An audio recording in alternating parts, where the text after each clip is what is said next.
আসসালামু আলাইকুম বন্ধুরা। আজকে নিয়ে যাচ্ছি আমাদের আলুর খেতে।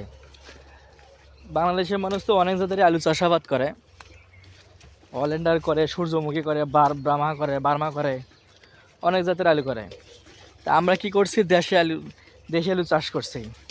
চলেন দেখাই আপনাদেরকে দেশি আলু কী পরিমাণ হয়েছে আর কী পরিমাণ নামছে আপনাদেরকে দেখাবো। এটা হচ্ছে আলুর ক্ষেত। আলু তোলা নিয়ম হচ্ছে গাছ মরে যাওয়ার পরে। গাছ যদি না মরে যায় ওই আলু স্টলে থাকে না। দেখেন বন্ধুরা কি পরিমাণ আলু নামছে।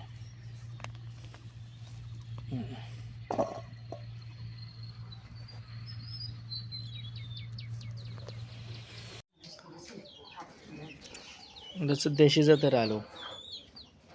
আমার এলাকায় আঞ্চলিক ভাষায় বলা হচ্ছে পাগড়ি আলু। এই আলুটা মনে করেন ভর্তা খাতে সেই মজা।